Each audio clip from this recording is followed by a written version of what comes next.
Hey, good evening, everybody. As promised, as soon as we had the announcement of the new Pope, we would get Kevin Annett on as soon as possible. And he is busy as hell right now, but he has made time for us folks to come on this evening and give his discourse on how satanic is this new Pope, the Vatican, the Church, the crimes. So please support Kevin's important work. All of his links are in the description box below this video. Many of you have said that you are enjoying his book. Link is also down there in the description box. And if you've got any questions, please put them in the chat. But let's not make them too esoteric like last time. Let's keep the questions within the realm of what we're talking about this evening. So huge thank you for coming back so soon, Kevin. Thanks for having me. No, it's really good we talk about this today. Yeah, and I've been watching on the news the black smoke emissions. What does all that stuff mean? It's pretty, like you say, esoteric. It goes back hundreds of years. So I don't know. I frankly, I don't know, but I've heard different references to what it means. But, so that's how they announced. That's how they announced the new pope. Is it that they've made a decision? Is through the smoke? Well, you know, officially that's what they do. It's part of the show to make it seem like there's been a choice and a democratic process, right? All right. So now that we know who he is, Robert Pope Leo XIV, what is his background? We'll start with that one. I'll get a picture up of him. There he is. Well, you know, the press is making a big thing about this, like it's the first American Pope ever elected. The reality is he's referred to in the College of Cardinals as the second Latin American Pope. And that's because even though, yeah, he was born in Chicago, raised in the Midwest of the US, he became a priest and very quickly got involved in this thing called the Augustinian Order, which are a bunch of missionaries. And he went as a missionary to Peru. And that's where he did all his work, right up to the point of being appointed cardinal. Just 2 years ago, less than 2 years ago, Pope Francis Jorge Bergoglio, the other Latin American, appoints him as a cardinal. And some people are speculating that this is because he was kind of Bergoglio's hand-picked successor. And the more you dig into this guy, the more interesting it gets. When you talk about, is this Pope satanic? Well, by definition, all of them are, because they're part of a satanic institution. As we mentioned before, they're not allowed to become a cardinal or a pope unless they're involved in these arcane ninth circle rituals and these other satanic practices, which we've documented thoroughly. But this guy in particular is interesting because as a missionary and a bishop in Peru, he was very closely tied to somebody else I'm going to talk about. His name's William Auth. He's a child trafficking priest based out of Michigan. As a matter of fact, these guys were educated and worked just down the road from each other. The present Leo, or we can call him Big Bob if you like, whatever you want, but Robert Prevost, the guy who was just put in, did his education in Holland, Michigan, which is just down the road from Lansing, Michigan, where this William Auth, who's on the screen, did all of his work. Now, this guy you're looking at, William Auth, he's posing with a Mayan child, and in the description, this is a part of a Facebook thing he sent out a number of years ago. He said, here is, this boy is not my latest lover, but he's a good kid. So he's referring openly to all the little child lovers he has in the Mayan communities in Guatemala, Mexico. Now, the present guy who's in, Prevost, was very tied into child trafficking efforts all up and down the Pacific coast in Central America, like with this guy, and in Latin America, South America. And the other interesting thing that ties this guy in is that he's very close to what's called the RBI, which in America in baseball is called runs batted in, but RBI actually means the Road and Belt Initiative. He was the bishop of a place called Chiclayo, which is in northern Peru. It's just down the road from the major port of Chinque, which is where all of the Chinese, it's kind of like the equivalent of what's happening on the west coast of British Columbia. China is going into South America in a huge way to grab all other mining and resources. And the port through which they're operating the port of Chancay, is connected to this guy's diocese. And in fact, when I was talking to our network in South America, in Chile especially, and they've got a big file on this guy, and he was notorious for helping do what the Chinese are doing now in British Columbia, forcing Native people off their land, handing over mining concessions to the Chinese, making agreements with the Peruvian government to allow China to go in a big way to grab a lot of the, especially the mining resources in South America. So, I mean, this guy is kind of like another person who's in with child trafficking, with the Chinese resources, almost a photocopy of Bergoglio, right? Yeah, and one of the viewers has asked here that was he supposed to have ignored complaints about a priest who was hurting children, or has that happened multiple times, perhaps? Well, that's the policy, of course, in the Catholic Church. You're supposed to ignore it. You're supposed to bury the evidence. Everyone is silenced by the policy of crimen. They're all expected to protect child rapists and silence eyewitnesses. That's like the norm.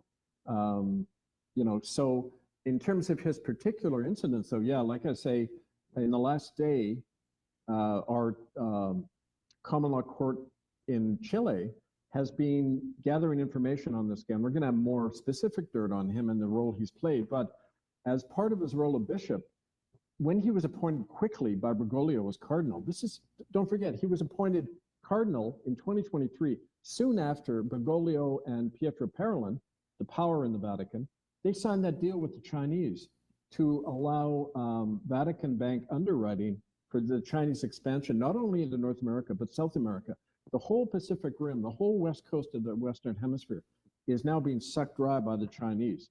The resources, like I said, this Road and Belt Initiative, building roads all through the Amazon, to grab the resources. That's what these guys are doing now. And so he's appointed cardinal very quickly. It's kind of like that's why I asked you to put up the picture of Pope Leo from the Middle Ages, because it's like in the Middle Ages, the big families like the Medicis and the Borgias would get their son appointed as a priest and then rapidly become a cardinal and then become the Pope. This is what's happened with this guy. Prevost, Leo XIV now, is in like that into the Vatican. And the position he was appointed to by Bergoglio was basically he gets to appoint, in any diocese, he gets to appoint and supervise the priests. Now, if you're involved in the child trafficking, that's the position you want to be in, because you can detect child trafficking quickly, silence the witnesses, and protect the priests. So again, he's strategically placed to help facilitate this child trafficking. And in terms of this guy on the screen, Leo X, he's one of the guys who made the Reformation happen. He was the guy who excommunicated Martin Luther. He was notoriously corrupt. And he was the first pope in history ever to be described as a child rapist. It's very interesting. There's Martin Luther right there. It was because of Leo's intransigence that the Lutheran and then the other Protestant churches were able to break off, because he was simply a puppet of the Medici family to keep absolute Vatican control over things. Well, the analogy today is quite similar. You've got the two big families. You've got China and America and Russia, all as kind of the equivalent of the Borgias and the Medicis, controlling the situation. They put their man in, and it's kind of like history repeating itself. And I don't think it's accidental that these guys choose their names for that reason. So Linda's asking whether we know the sexual orientation of the new pope. Not at this point, but it wouldn't surprise me anything, especially since he's friends with William Auth. I should talk a little bit more about that. He and Auth knew each other. They're friends. Now, this guy, William Auth, is not only a suspected, but he was convicted of child rape in America and then took off for Guatemala. The Vatican never, and the Catholic Church protected him like they always do. He's living now in Guatemala, raping and trafficking children through this thing called Mayan Missions Incorporated. And we have a whole dossier on this guy. But he was associated with the present Pope at this St. Augustine College, where this guy got a seminary theology degree. They both worked out of the same college for a while, and they were friends. We know that from the people in Chile. They've documented this. And I should add about the Chileans, the reason that Bergoglio is very concerned about protecting this new guy is because back, I don't know if you remember this, in 2017, Bergoglio went to Chile and 22 Catholic churches were burned down just before his arrival by the Mapuche Indians, because the Mapuche Indians' children were being trafficked by guys like this William Off and protected by the church. And they burned down the churches because that's where the children were being trafficked out of, and where the land deeds were, because the church would go in, like we've talked about, and grabbed all the indigenous land to get the resources for China. Well, when Bergoglio, Pope Francis, went to Santiago, Chile, he couldn't get out of the diocesan palace because he was besieged by thousands of demonstrators who wouldn't let him out. The whole place was in an uproar about his visit. So I just think it's not accidental that they would then put in somebody out of the same milieu to try to keep the lid on things, you know, and to make Americans think, and this is a whole other piece, Americans now think, oh, the first American Pope, I guess we have more of an interest now in the Vatican. Well, that certainly serves the Vatican's interest because they want to get America on board as they shift towards China. It's a subtle psychological technique to dampen the criticism of the Vatican just as they're, you know, channeling things to Beijing. Okay, we're getting close to the threshold of using certain words, Kevin, and YouTube might suppress the video. So from now on, instead of saying trafficking, can we say transporting? And instead of saying the R thing, can we just say the R word? Instead of saying, you know, what they do to these kids, the R-ing of them. Because we don't want YouTube to shut the video down.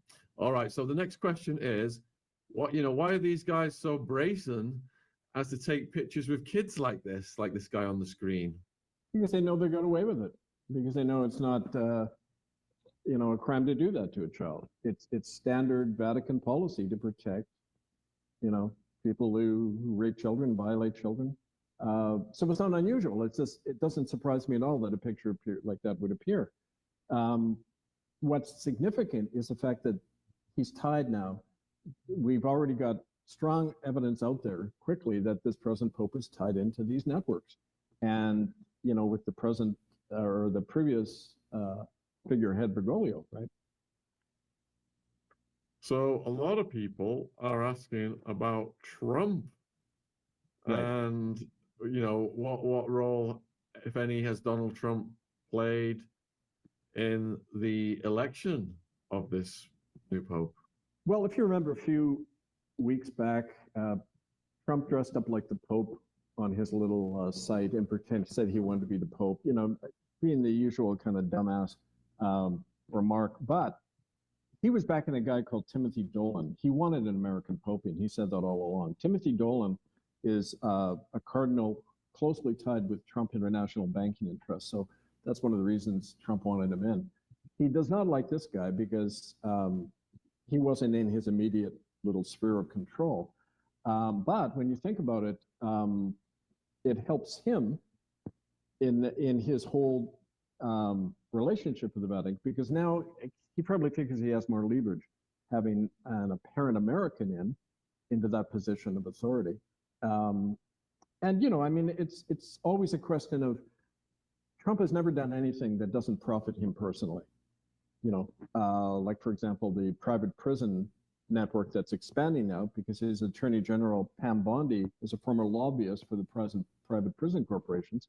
A lot of the people apparently being deported are in fact going into these private prisons. Trump International is in trouble financially, and he needs the resources of the Vatican Bank. So naturally he wants an American in there. I mean, it often boils down just to that, right? So you're being asked whether the age of consent in Vatican City is 12? There is no age of consent because time and again, cardinals and popes have made the remark that, you know, doing that, having said, yes, a child is not a crime, it's a sin. So they don't consider the violation of children and any of that stuff, even the more heinous acts against children, to be crimes. Children are born evil, you know, in their doctrine. And with the original sin doctrine. So it's like, you see, these guys, the mentality doesn't change over the centuries. In ancient Roman culture, women and children were not people. They didn't have personalities. They were things, appendages of men. And so that hasn't changed, despite how much, like if you've noticed in the press now, they're making this new guy seem like a humanitarian. In fact, his politics are very on the right wing of the Vatican. He opposes the ordination of women, that whole kind of thing. So, I mean, it's just the nature of the beast. You have to understand what you're dealing with, and then none of this is surprising, right? All right, so the next question then, is there a doctrinal reason for the violation of the children? Doctrinal?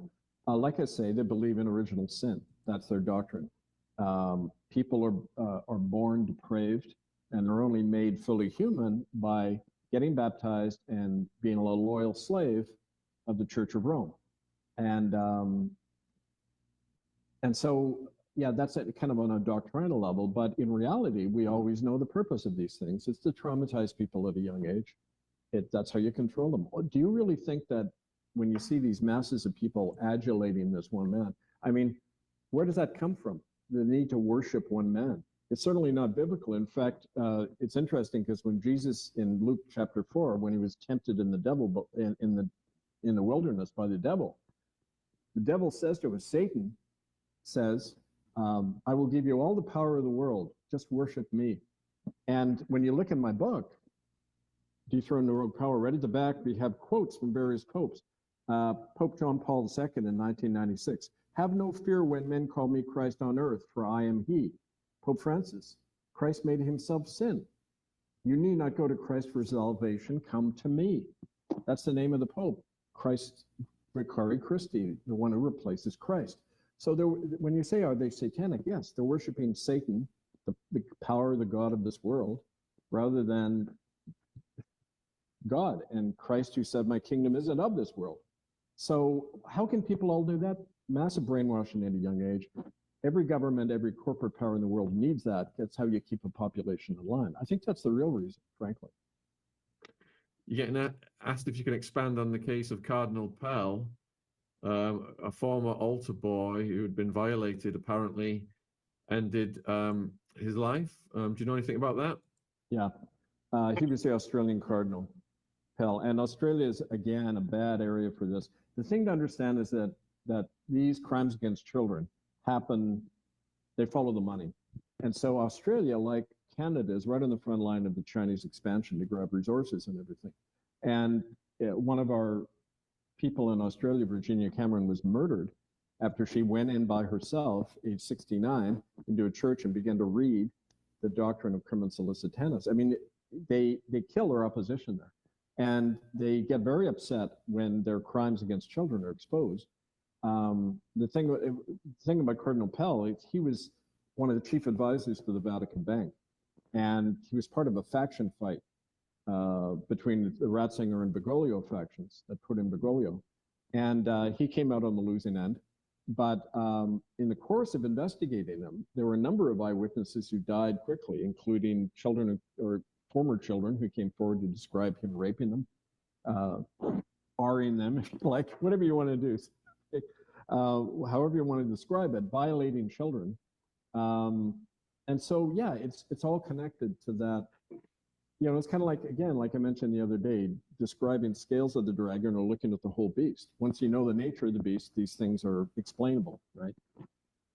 So Anna wants to know if it's part of the satanic belief system to feed off the energy while violating children, taking the energy from the children. Yeah, definitely. It's energetic vampirism. And it happens at a spiritual level, but psychologically as well. It's a technique as we, in terms of controlling people and inducting them into the cult, because one of the things that happens in these satanic cults is that they're intergenerational, so families belong to them, prominent Catholic families especially.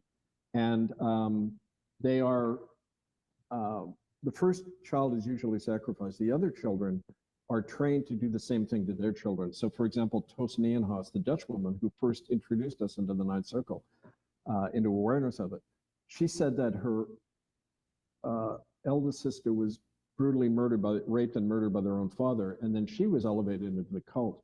And she claims to have witnessed the manifestation of what she thought was Satan. It could have been some dark entity that was literally feeding off the energy of these children as they were being brutalized and killed.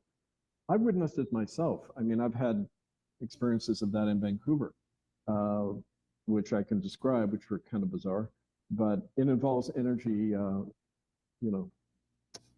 or whatever word you want to use to describe that, feeding off our energy. And I think that's true for us as a whole society too, where we are systematically fed off energetically and mentally by this system, right? So Pam's asking, where are the parents of these kids? And Pam, when I watched the documentary about the Irish priest who was getting moved around America, it was like these families trusted the church so much. They just left the priest in the room with their kid to do whatever he wanted over and over again. So, in response to where are the parents, Kevin, is it a case of the parents just think these guys, are, representatives of God, and it's beyond their belief systems that they're doing these satanic things to them? Well, when the Catholic Church says God, they're referring to Satan, their God, the God of the world. And people are deeply afraid of that. And I know because I've talked to parents. These are Indigenous parents, and I asked them that, and they said, when you saw your children being dragged away and even raped in front of you by these priests, why didn't you do anything? And they said, we were scared. We knew that we'd be arrested and it would happen to us too. And it's at that level of fear, but there is, like you say, a degree of brainwashing that, well, I guess they know better than us. If you're raised with the idea that there's something wrong with a newborn child, that children have to be, and this isn't just the Catholic Church, the whole European tradition of pedagogy, of educating children is the stubbornness of a child has to be beaten out of them, either physically or mentally or in other ways, and they have to be made to conform. That's kind of intrinsic to the whole Judeo-Christian culture. This Catholicism is maybe the worst manifestation of it, but I mean, it's part of the same mindset when it comes to do with children. That's why Indigenous children who never had that were crushed so quickly because and their parents were totally trusting about everyone. They didn't think that people would do this to their own children. So I think it's a sign of the sickness of our culture that goes back many centuries. Right? Yeah, I was an altar boy, and I, was left with priests. Fortunately, nothing happened to me like this, but sadly, the Catholic Church has become one of the biggest rings in the world for these monsters. And it's, thanks to Kevin, who's at the forefront of exposing this, that we can see the other side, and we can hopefully alert people so they can protect the kids and don't leave them in the clutches of these people. All right, so you touched on the ninth circle earlier and the new pope. Could you expand on that, please, Kevin, and just explain to people again what the ninth circle is? Well, it's originally a European-based child sacrifice. It's a sacrificial cult, closely mirroring the Catholic Mass. Catholics believe that the priest transforms the communion elements into the literal body and blood of Christ. You're eating Christ's flesh and drinking his blood. Not like a Protestant who believes they're just symbols. But a Catholic says, no, that's literally Christ you're eating. Now, it's a cannibalistic cult in that sense, wrapped in religion to make people more palatable to people. But in the ninth circle, it's a copy and a reflection of the Catholic Mass, where it says, the innocents, the blood and the body of the innocents, the innocent children, a newborn baby especially, will redeem you. And that's why they cannibalize the child or the newborn after they do it. Now, there's a satanic element in that as well, because they use it as a means to control people. It's believed that the Jesuits set it up in the 1500s. The Jesuits were set up as an army, secret army of the Pope, to kill any Protestant king in Europe. Their first job was to kill Queen Elizabeth in England in the 1500s. The ones who invited my family as Huguenots from France gave us sanctuary. I wouldn't be here right now. But it was the Jesuits set it up as a way to control kings, politicians, judges, eventually. They invite them to these rituals and then trap them, film them, entrap them, and then use them that way. Anne-Marie van Bienberg, a lawyer in Belgium, described how that happened to her, and how she witnessed all these things. So, yeah, I mean, it's all that playing itself over and over, right? I remember watching that movie about Queen Elizabeth I, where various people were trying to kill her. So what was the reason they were trying to kill her? I forget which papal bull it was, but whatever pope it was back then, basically said Elizabeth is a heretic. She, like her father, she brought in the Protestant religion in England, and she was a sanctuary. It was the only power in England at the time. It was the only place you could go and have sanctuary as a Protestant. And remember the Spanish Armada? They tried to overthrow her, and then it got destroyed by the weather. So I mean, it was power politics back then, you know, between Spain and the Vatican trying to overthrow the one Protestant power that was resisting them, along with Holland. So, you know, it was that. And it was also, you had to rub out a bad example, right? Yeah. Is the new Pope Jesuit? Not apparently. He's part of what's called the Augustinians. And they were a missionary society that operated all over South America, and all over the world, really. And whenever you find missionaries, you see mass murder. Just, you know, follow the history of it, and you'll see it. If Jesuits have been banned from being popes for hundreds of years, is the timeline of the last pope being manipulated? That's a good question. I don't know. They keep saying this is the last pope. No, this is the last pope. I don't know. That could just be distraction that was put out there. But definitely it's a rule within the Jesuits that, you know, they can never become pope, which led people to question whether, in fact, Bergoglio was, you know, the pope at all. And so, you know, it's open to speculation. So Leo the 14th, why did he pick that name? I think, you know, it's funny, the Vatican over the centuries has learned to send in subtle little clues all the time, as if to tease people, to say, look, hey, look what we're getting away with. That's certainly the mentality of fairly high up church people I've interviewed. And Leo, as I said, was kind of a bulwark against the Reformation. He was extreme conservative, first one to be accused of raping children. There were stories at the time circulating that Leo X would invite children into his private quarters in the Vatican, then they would never be seen again. That's the first time in history that it had ever been referred to. And again, I think it could be just a little reference to the present guy. Why would he pick the name Leo? You know, I mean, it's speculative right at this point, but we'll have more information once we get digging more into his personal background. Because don't forget, people like this, there's false biographies put out all the time to shield who they really were and everything. The only way we get the real story is by people in the church or people he's worked with. And that's why this connection he has with this William Auth and the child trafficking and the, you know, the activities of the church involving, Transportation. Okay. Why it's so crucial to keep pushing in that area of investigating, because where there's smoke, there's fire. And this is a global network, and it's one of the more lucrative networks in the world. So we'll see. So Tony saying, if we are all equal in the sight of God, why is there so much hierarchy in the church? Because they don't reflect the natural order, natural law, or God. They reflect like I say in my book, it's a cult of emperor worship. It has nothing to do with Christ. They've monopolized the rhetoric and the appearance of Christianity. It's not a Christian religion. It's based on emperor worship from the late Roman Empire. And in the Roman system, there's no such thing as equality. It was based on hierarchies.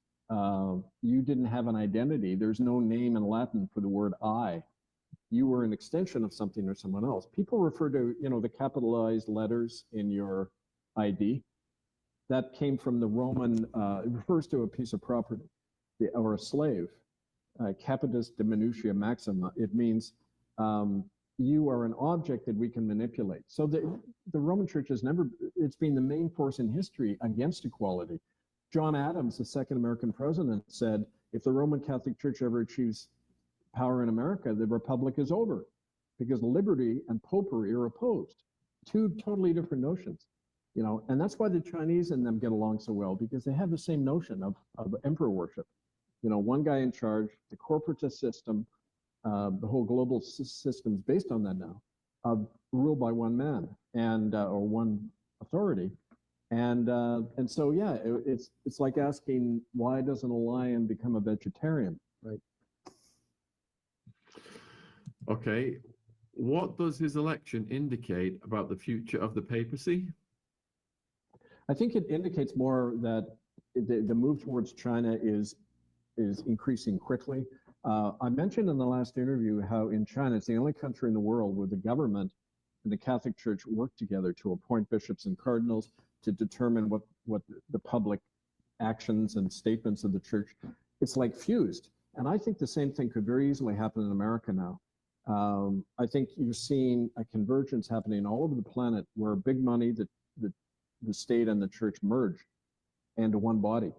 Now, traditionally, that's how genocide operates, that unholy triangle, big money, church, and state. Now it's globalized. And so I think it wouldn't surprise me, just like I'll be surprised if there's ever another US election. But it wouldn't surprise me if you have the same development in America where the American Pope here announces, well, we've come to an agreement with the Trump administration as to how the church should be operating. Trump himself has said he'd like to see that. Bergoglio, Pope Francis, was continually referring to the need for a one world government and pushing big pharma stuff and everything. So I think that's the convergence. We're seeing this convergence of all the power into one big super corporation. And the Vatican is at the head of that because they're the main financial power in the world, right? This is interesting. So in China, the majority of the population either identifies as having no religion or follows Chinese folk religions. Buddhism, Christianity, and Islam have significant followings, although to a lesser extent. Christianity, including both Protestant and Catholic denominations, is followed by around 5 to 7% of the population.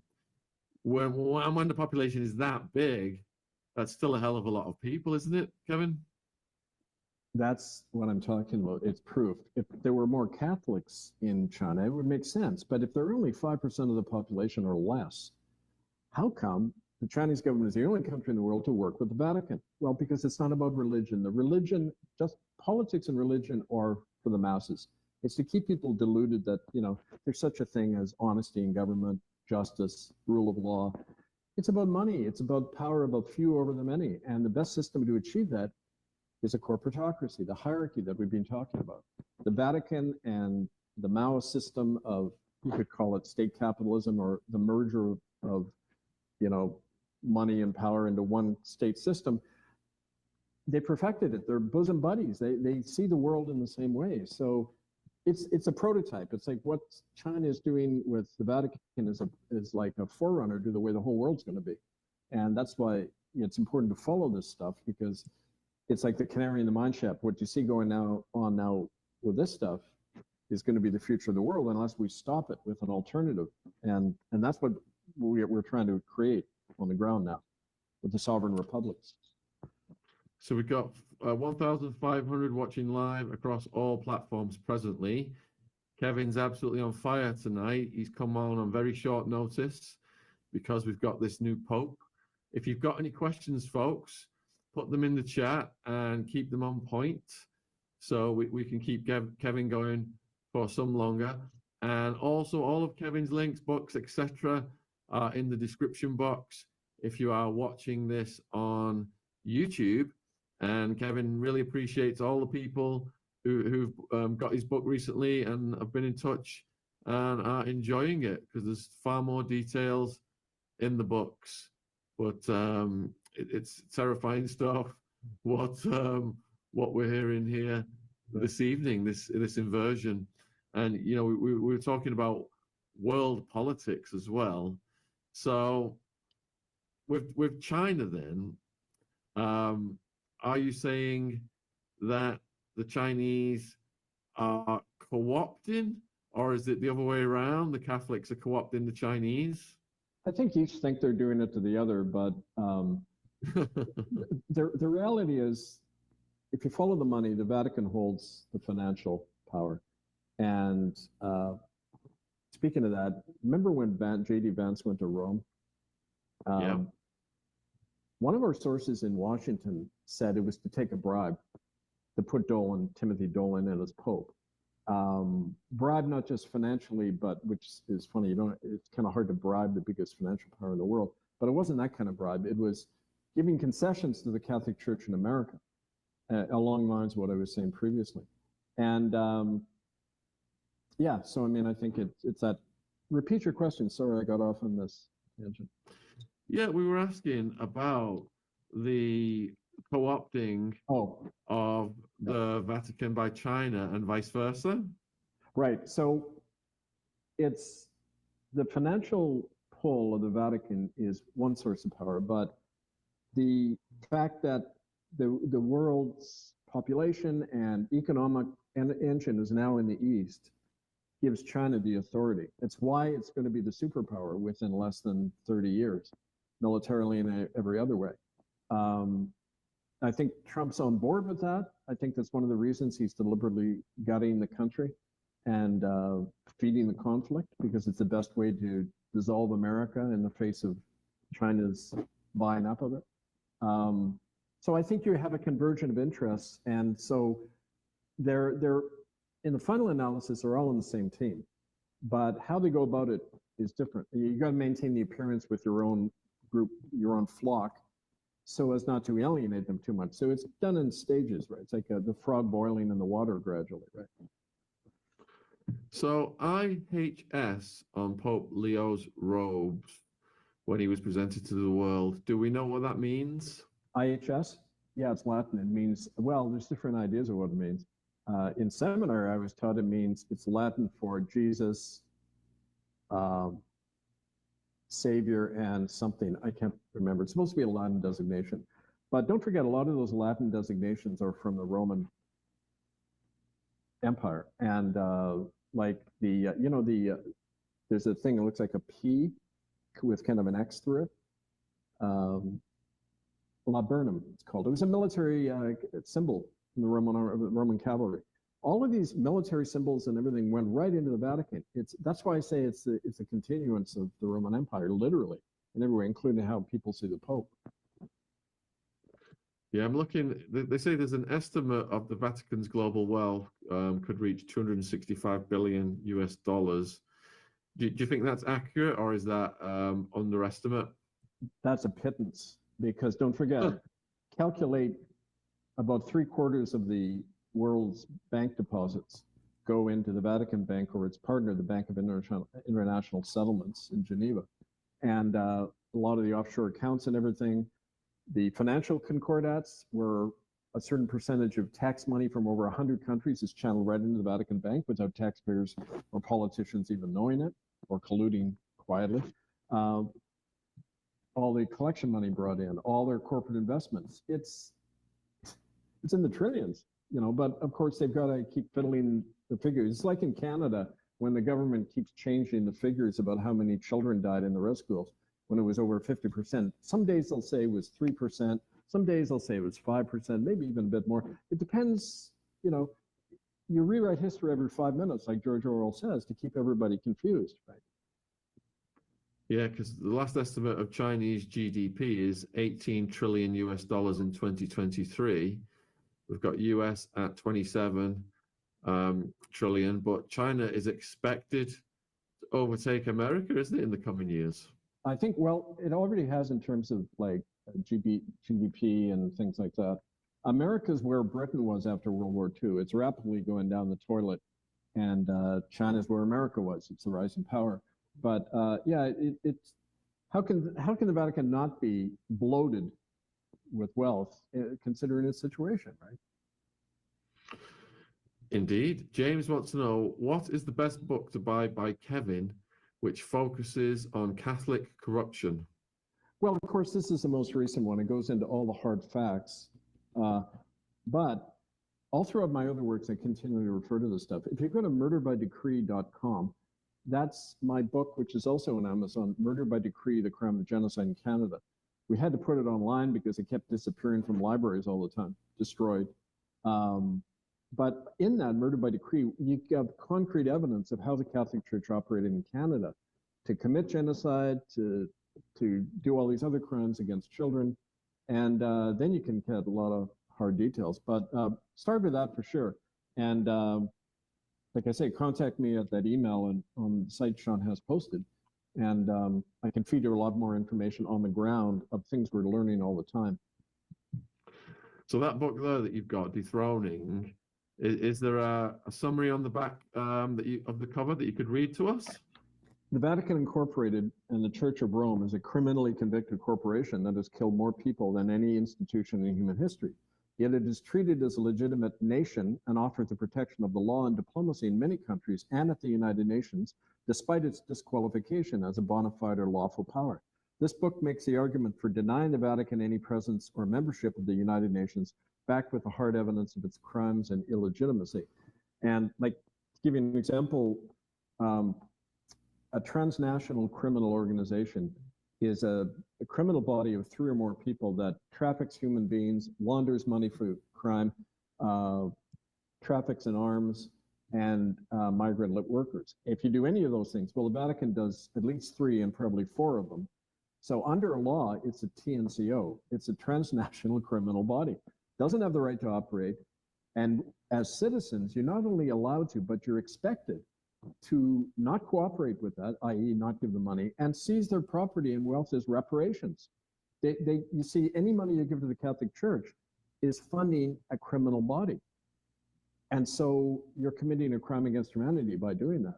So are all the governments. The point is, when everybody's in bed with the criminal, you look like there's something wrong with you when you say no, right? And you become the problem. As I experienced personally, and so do a lot of other people on the ground who take on this thing. So we have to know your enemy, otherwise you can't fight it.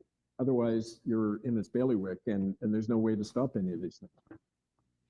So Kevin, with the previous Pope pretending he was for peace and saying people shouldn't invest in, arms manufacturers, etc., how does that compare to the present Pope? Is he going down that PR route as well, or does he not give a hoot? Oh, he'll have to go down the same PR route because it's a blatant lie. That's why I know, when you talk about, are they Satanists? How is Satan described in the Bible, the father of lies? Every time these guys open their mouth, they lie. They have to, because the Vatican is one of the biggest arms dealers. When you look at its investments, it owns the biggest small arms company in the world, Beretta Limited. It's for missile systems, guidance systems. They're heavily invested at every level. And Bergoglio could make that statement because everybody knows that it didn't mean anything in practice because the Pope's just a figurehead. The College of Cardinals isn't going to come on and say that shit, but their guy, their figurehead, the hand puppet, can say that without any consequence. The present guy will do, if anything, he'll make even more ludicrous remarks because, you see, he has to follow what I believe is the agenda, and that's bring America into the Chinese camp. And, so I mean, that's the big purpose. But again, there's all the other things that the Bishop of Rome was expected to do to keep their investments going, right? Paul wants to know whether the Vatican is invested in gene editing and big pharma. Yes, in a big way. It's one of its chief investment portfolios involves big pharma. Not only the genetic GMO stuff and all that, but they were in the forefront of testing drugs. When people talk about the COVID drugs and the nanoparticle stuff and the bioweaponry, that was pioneered by, to give you an example that we know best, in the Indian hospitals in Canada as early as the 1950s. Expatriate Nazi scientists, and sponsored by the Vatican, brought out through the rat lines. The future Pope Paul VI was the guy who arranged the rat lines and brought the Nazi scientists into North America and South America. they're in the forefront of developing a lot of those drugs. So, I mean, they're almost synonymous with big pharma when you look at where their money goes. Question from Lakey. Do you think there's any overlap between the Vatican's handling of clergy abuse under Leo XIV and the systemic cover-ups you've discussed with the royals, or is the Vatican a separate entity? No, they're not separate at all. As a matter of fact, I'll give you an example of that. Just before I was deported from England in 2011, I had spoken at Trafalgar Square at a big rally. It was a protest the Pope March. We had 20,000 people in the street to protest when Ratzinger came to England. He met with Queen Elizabeth. It was called the Holyrood Agreement. And it was an agreement whereby Elizabeth violated her coronation oath by negotiating the return of the Church of England into the Church of Rome. She should have been bounced on the spot if England followed its own constitutional law. But what that did was it merged the policies. So by the Crimin policy in the Catholic Church, where everyone is silenced, the police are not told, and the child whatever is protected, then violator. Yeah, okay, fine. That now applies to the Church of England. Every Anglican priest is expected to follow it too. So they're not separate bodies at all. In a way, they never were, because in Rome, they think the Pope is the head of the church. In England, the king is, but in reality, Christ is to a Christian. So, I mean, they're both variations on the same theme. Right? So PM wants to know, is something cooking with this new Pope and Opus Dei? Can you explain to people what Opus Dei is first? Yeah, it means the works of God, which is funny. They mean the works of Satan.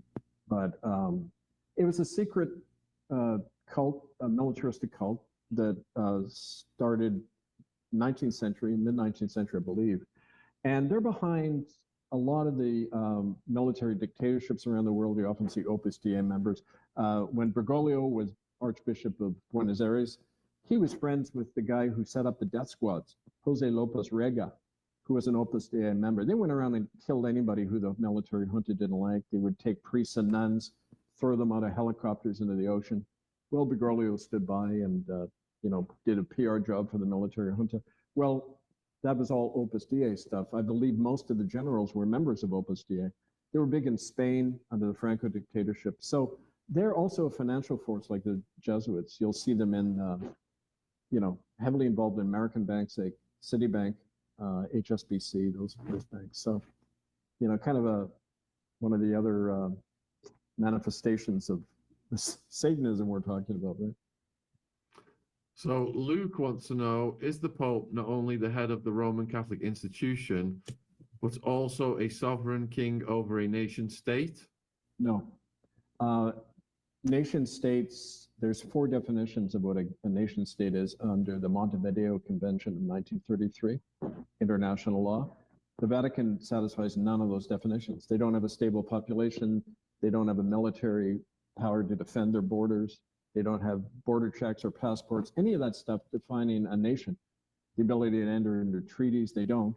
And so they're not a nation state. And it's a fiction. It's what Geoffrey Robertson, he's a Queen's Counsel in England, wrote a good book called The Case of the Pope. And he tears apart the whole argument that they're even any kind of nation state. He calls them a Santa Claus state. A Santa Claus state is something everybody pretends exists for the sake of politics and power. But in fact, they have no authority, spiritual or temporal. It's just a big fiction. And so this whole notion that he's some kind of absolute dictator, he has no authority. That's why when we convicted Ratzinger and forced him out of office, that's why he hid in the Vatican till the day he died, because he knew he has no power. As soon as he steps out of their little club, he could be arrested, including by citizens who exercise citizen arrest power. So, I mean, we've got to really cut through that fiction. And in fact, I go into detail on that in the Dethroning book. Ray J wants to know whether you, Kevin, have any plans for a case against Leo. Well, it wouldn't be me. It would be the International Common Law Court of Justice. But it's a standing court, which means, you see, the thing to understand, he's the CEO officially of Vatican Incorporated. he is automatically guilty by being in a position because the Vatican is already a criminally convicted power. It's like, would Hitler's successor have been put on trial in Nuremberg? Yes, because he was part of a criminal state.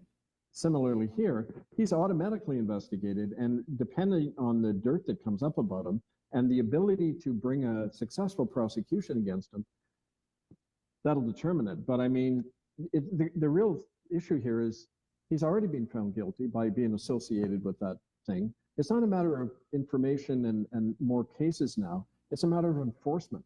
How are we going to make the arrest? You have the power to do that. Like I said earlier, you can occupy any Catholic church, seize its property as reparations. I go into detail in that in the Common Law Training Manual book I have about how to actually go about setting up that prosecution. But the real test is in your own community.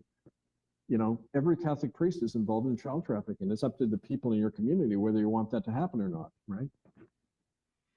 So Tashel wants to know whether the new Pope is pretty much part of the club, or is he a free thinker? You can't be a free thinker and become the Bishop of Rome. If you tried something outside the agenda, you end up dead after 28 days, like Pope John Paul I in 1978. Right? So, I mean, if he did have a little thing of conscience in there somewhere, it would either be crushed right away, or he might be found dead, or he'll just go along and play the ball. But by definition, in any hierarchy, people of conscience don't last long. That's not how you rule, by having a conscience. You have to suppress that in order to rule. That's why we often say people at the pinnacle of any system are the craziest, the most dissociated, because they're not allowed to be who they are and to be free thinkers. And that's proven all the time, right? Just look around. So what specific traits does Leo have that made them select him, in your opinion? Well, a number of theories. It could be the fact that Bergoglio had been maneuvering to have him as the successor. I mean, don't forget, this guy went from a bishop to a cardinal like that about not even 2 years ago. Just put in. And when Bergoglio had signed the deal with China and when his own health was failing, this guy becomes a cardinal. So it could be an arranged thing from Bergoglio's end, but it could also be an agreement where when you want a change to happen, you don't pick anyone obvious. If they had picked a Chinese cardinal, it would have been obvious. Well, that's China manipulating things. You bring somebody who's totally unknown out of left field, then nobody knows anything about him, and he's free to do whatever the hell he wants. And that's politically how people like this come in. The very fact that he's unknown means he's got a lot of dirt on him and a lot of associations that they didn't want you to know about. So that could be another factor too, but ultimately comes down to the geopolitics. What's going on between America and China? Why do you put an American in now? Because for obvious public relations reasons and to woo American Catholics into the Vatican camp. And I think that that's kind of self-evident. So even mainstream was putting out some articles about him, his reputation being marred by his attitude towards the priests that were busted violating the kids. Do you think that attitude worked in his favor to get him elected? Oh yeah, well, I mean, don't forget, he's tied in directly with these networks we talked about through William Mouth and the Mayan network in South America. Imagine what goes on in Canada brought down to South America. That's kind of the equivalent of what he represents. So naturally, he's got to protect his friends. He's not going to rat out these guys who are doing these things to children. And he's kind of proved that. That was the credentials. He had to prove that he had the right stuff to enforce crimin policy and to keep the whole thing hidden. And I think that's what he's doing, right? And in the poorer countries of the world, is it easier for these priests to get away with these violations against kids? Absolutely.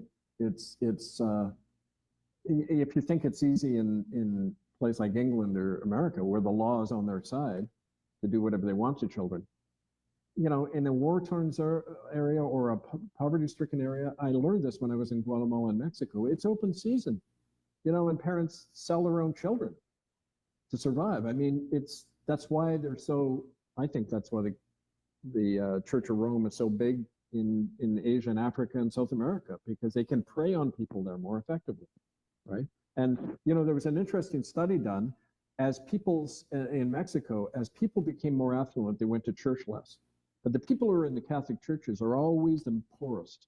You see this, the poorest people are going to the Catholic Church because there's nothing in your life to believe in. You got to believe in this fanciful, tale you're given that if you play along, you'll go to heaven if you play in our club. And as people gain ability to support themselves, the fear goes away. And fear and religion, and I think they've proven this in studies, the same part of the brain responsible for fear and aggression, it's also tied into the religious impulse, right? The kind of the ecstatic desire to believe in that. And it's not accidental, it's a fear-based system, religion, right? Good grief, Kevin. My baby Ziggy here, he's not even 2 years old yet. And what you said there about parents just selling the kids up, giving the kids up to the church, babies, oh, that just made me feel absolutely sick. Are these parents just naive, idealistic, have faith in the church, or do they know what's going to happen to these kids? Oh, they know. I mean, everybody knows. But if you're going to be able to feed 3 of your kids by giving up one of them, what are people going to do? I mean, the choices of the destitute are something it's hard to understand unless you're there, and yet that's just fed off, of course. That's really upset me. All right, so Lakey says, Pope Francis's death on Easter Monday, was it faked or timed by the Vatican for symbolic reasons?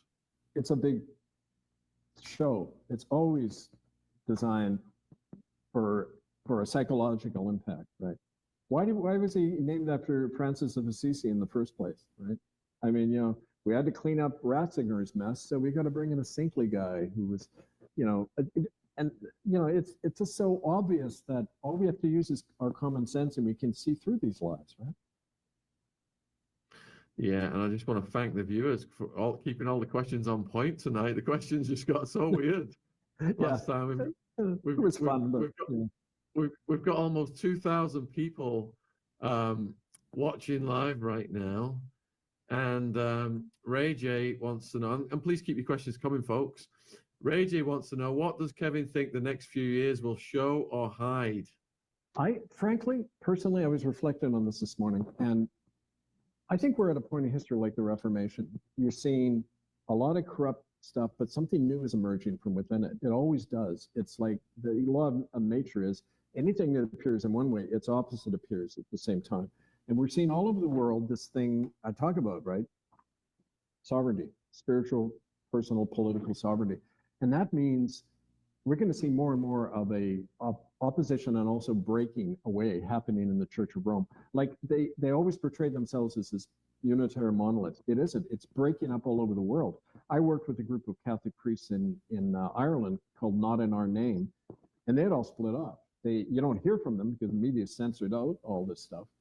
The Vatican owns a lot of the media, but they had said, okay, we're going to just be our own congregations. We're not going to have anything to do with Rome because of its corruption and crimes and everything.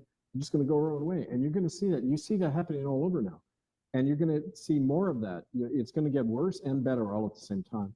And we then have a choice. It's a good time because then people more and more are going to have to make a choice. Where do you stand, right? And that happens, like I say, in your own family, in your own community, but also right here. You're going to make a choice right here. Once you know the truth, are you going to serve the evil anymore or get on board with the new rising alternative that I hope in some way our work embodies? And, so that's why I say, look at the bigger picture and stay strong. We wouldn't have survived all these centuries of corruption and murder unless we had an innate goodness and reason in all of us. And that's what we have to appeal to more and more, Let me respond to this one. So M is saying, I am a Catholic. Please stop the bashing. M, I am a Catholic as well. I was an altar boy, raised Catholic. My grandparents are very religious when I was a child. My sister turned her bedroom into a shrine, like an altar, with all of her religious artifacts. And we're not bashing. There's good and bad in every institution. And to protect kids, we've got to shine a light on the bad. And it's a fact that the Catholic Church houses one of the biggest rings in the world of adults who violate kids. It's a fact. It's a policy. If you looked at the criminal cases, these priests, the Catholic Church brings in these fancy lawyers. They just move the priests around to different jurisdictions or different countries to avoid prosecution, and they end up with hundreds and hundreds of victims. It's absolutely disgusting.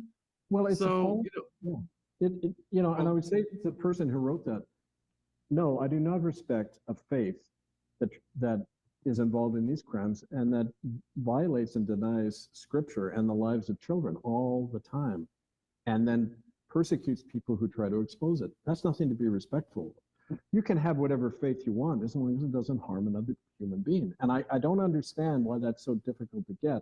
And I don't understand how people who know that can put money in a collection plate and directly fund these child killers. So that's something you have to ask in your own conscience. And whatever that has to do with Jesus, you tell me, because I don't see any connection. Just think that money going into that plate could be paying for a fancy lawyer to come and protect one of these child violators so they can just get a slap on the wrist and commit more crimes. It's absolutely disgusting. And unless we shine a light on this, there's just going to be more and more victims, and it's got to stop. So Chris wants to know, what are the daily, day-to-day responsibilities and duties of the Pope? He's a figurehead, so there aren't necessarily any duties. I know this from priests and other people I spoke to in Italy, that essentially he's a showman. So he presides at certain conferences and meetings of the cardinals, okay? He has that administrative role. He does a lot of public relations tours all over the world, so all the slaves can get down and worship him. But I mean, it's essentially a figurehead position.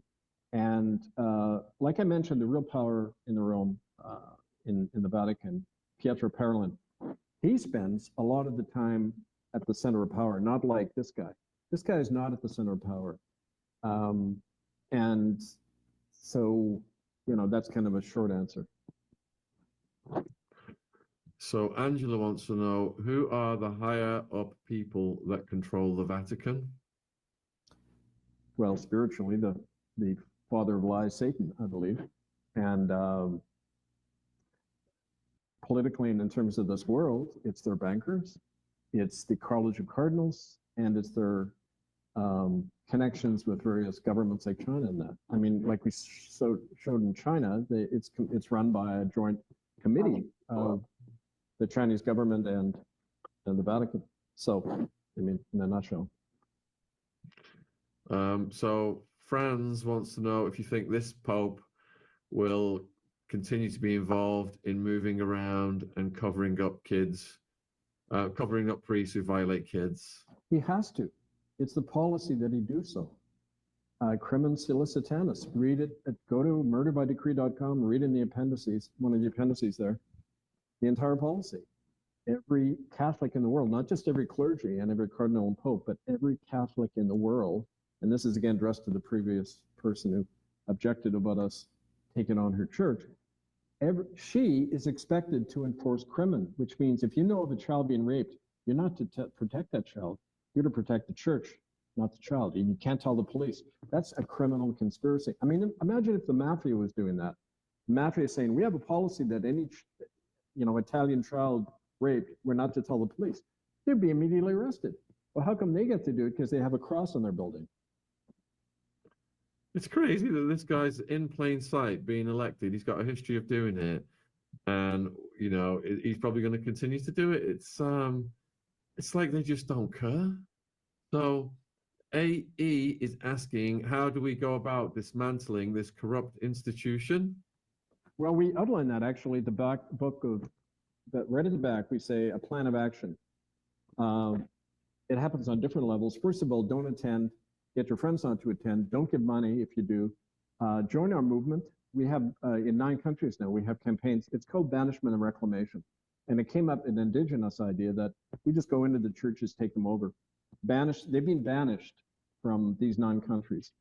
And like in the Republic of Canada, we have a policy, the Catholic, Anglican, United Churches aren't allowed to operate on their territory. They're convicted criminal bodies that harm children, harm the community, defraud and steal money from the community.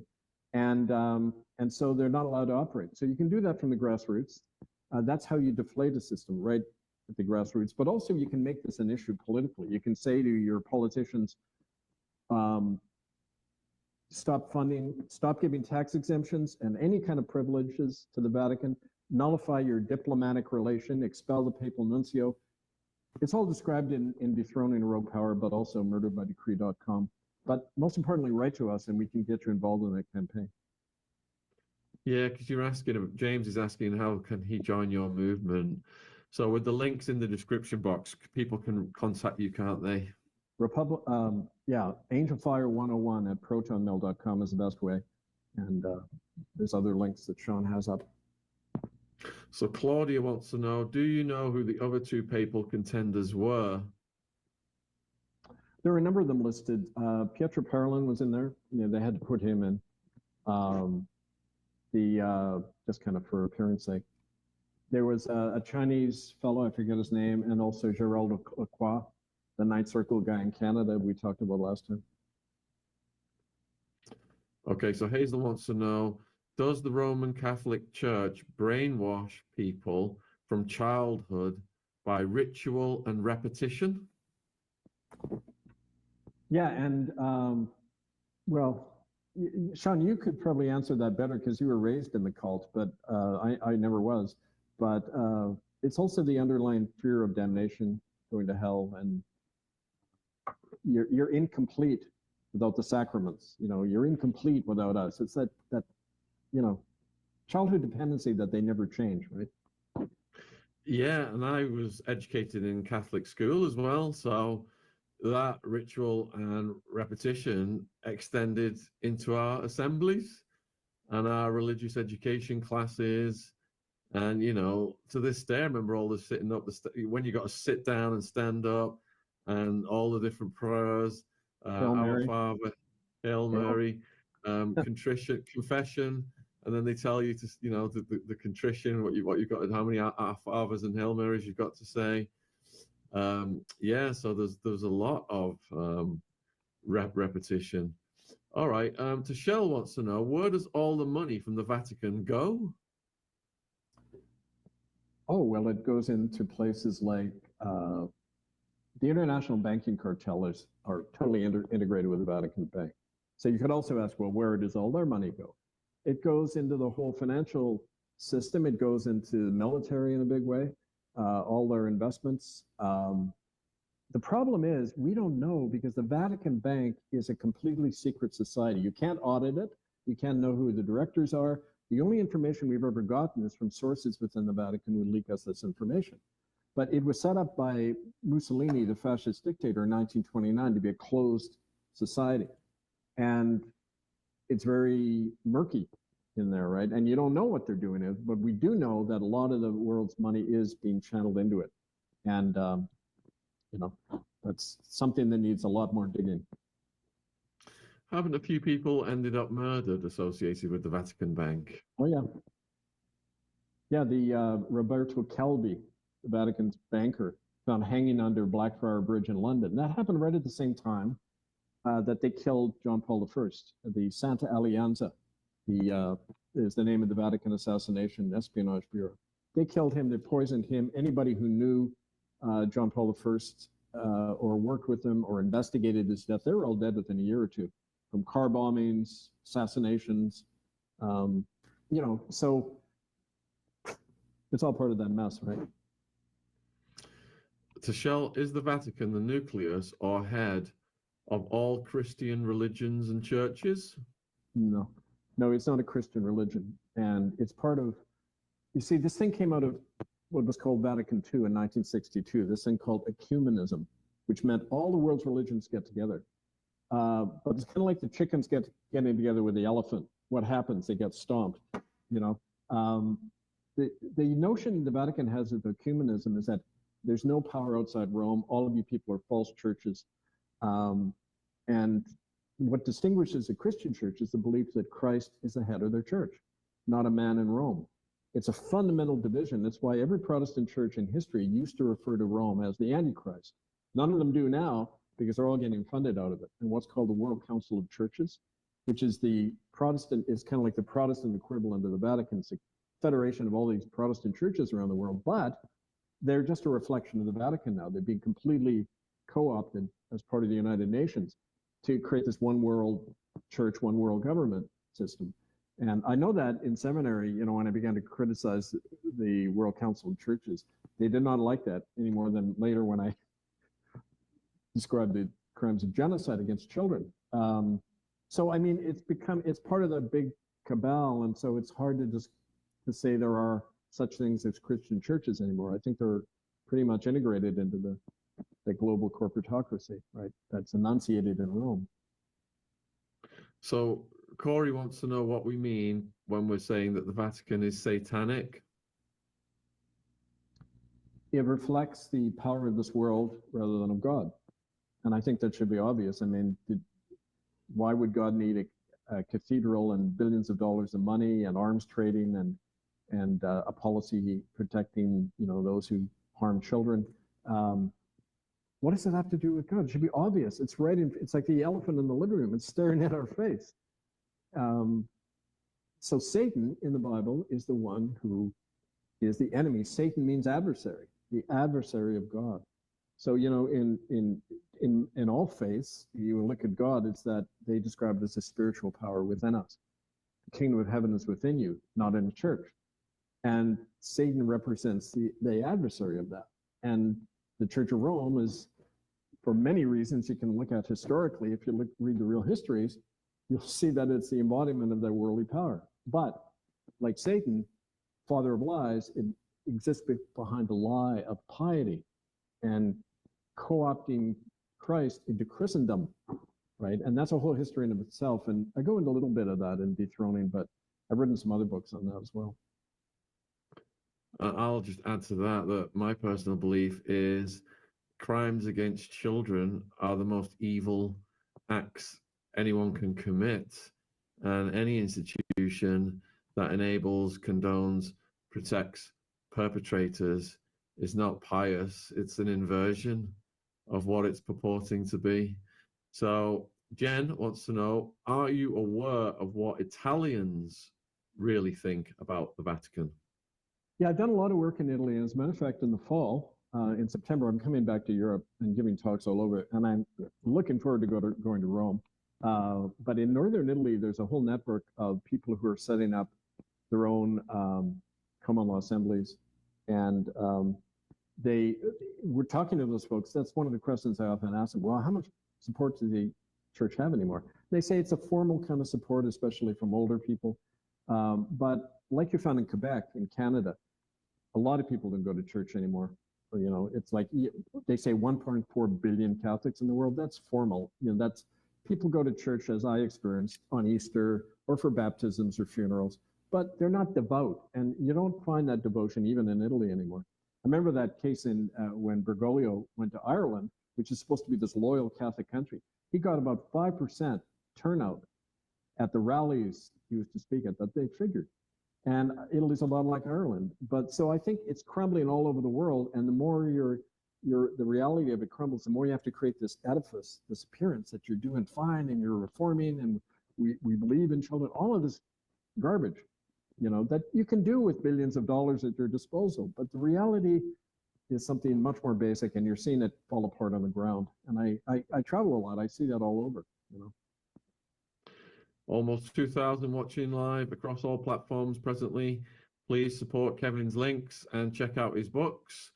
And Ray J, do you see any connection between the anti-Russian agenda and American Pope being elected? That's interesting because you've touched on China quite a lot, but and China's and Russia seem to be quite close versus America's relationships with them. Well, I mean, yeah, it is there. Like I say, there's a convergence happening, and you know, Trump made overtures to Russia, and then to the Ukraine. You have to kind of, you got to create a fog all the time. Machiavelli talks about this in The Prince. He says, when you're a ruler, you've got to always create a fog about what you're doing, and therefore, it gives you freedom of action, because you're basically robbing from and murdering people, but you have to appear behind appearance of legitimacy to do that. So you got to always keep people confused about what you're really doing. And that's what's going on now. You know, they're not going to blow the world apart in a war. They're going to converge. This is good business. This is good politics, just to work out the difference. And the Vatican's at the center of doing that. They're the power that financially and in other ways can bring them all together, and kind of in a nutshell. Yeah. Angela wants to know, are there any reasons you're aware of that the cardinals didn't choose an Italian pope? Well, don't forget, like the Ninth Circle is really being a lot in the news. It's coming out more and more, not in the mainstream corporate press, but all over. People are aware of it. So you got to kind of de-emphasize that now. It's tied in with the old Italian mob. They're tied in with what's called 'Ndrangheta, which is the Italian mafia, or the European mafia, that provides a lot of the children and the teenagers and that for these rituals. So it makes sense to shift over to the New World and get an American in, somebody who is in South America. But unfortunately, by doing that, you're then exposing that whole Pacific Rim corruption and you know, that we've been talking about. So it's just a shift to kind of get people. Don't forget, people have a 3-minute memory, right? Mm-hmm. Is it possible they may have slowly poisoned the last pope to replace him? I don't think they'd have to. I mean, he was pretty much playing along. He was instrumental with Pietro Parolin in getting the Chinese underwriting the Chinese for their Western Hemisphere expansion. And so, yeah, and they've already done that once. You know, they don't need to. He was a loyal player from the beginning, ever since he was doing the deal with the junta in Argentina in the 80s. Tammy wants to know, have you ever come across any information on the Black Pope? Yeah, the Jesuits, you know, people remember how we forced Ratzinger out of office, but they forget that we in fact forced the Jesuit head out of office, Adolfo Shaun, a year later, in April 2014, because we found that the Jesuits were at the center of so much of this historically, and they were kind of spearheading the move towards China, kind of shifting support. And I think that's one of the reasons he stepped down. But, you know, they're like Pietro Parolin, they're financially as well, kind of the string puller, the kingmaker in the background, right? So this question presupposes that the Vatican has financial problems. According to Kevin, the Vatican is sucking the financial wealth from all of the countries of the world into its own self. Papa is saying, can the Vatican's financial problems be fixed by having a savvy pope, or are they too deeply rooted? Well, yeah, you're right, Shaun. But here's the other thing too. Every time the Vatican talks about Vatican financial problems and financial reform, Bergoglio did that, and it was to cover up the fact that he was involved. For example, when he was in Argentina, he used the Vatican Bank to buy Exocet missiles for the Argentine junta in the Falklands War. And as a matter of fact, I know this from people in the British government, Maggie Thatcher was so angry at him for having done that, that she put out a hit on him. The MI6 was looking for a way to kill Archbishop Bergoglio, who would never become Pope Francis. But, you know, so anyway, that's, so the whole talk of financial reform is propaganda to find a way to cover up corruption or even solidify their stuff even more, you know, in the banks. So. Pam wants to know, has the Vatican Bank ever been robbed? That wouldn't end up very well for the robbers, I imagine. When you look at all of the stuff we've done with Kevin about, they've got their own intelligence agencies, they've got their own assassins, they've got their own military, their own police, their own laws. Well, Roberto Calvi, we mentioned, the banker who was found hanging that's in the movie Godfather Part 2. They show him hanging under Blackfriars Bridge in London. But he was someone who was trying to steal. Steal, they're the biggest thieves in history, but to steal from them. And another thing to look at, though, which brings in the present Pope as well, he's from Chicago, and the Chicago Catholic Church are deeply involved with the Chicago mob. Cardinal Cody, C-O-D-Y, Paul Marcinkus. It's in this book, In God's Name, by David Yallop. It's about the assassination of Pope John Paul I. You should look it up. Y-A-L-L-O-P, David Yallop.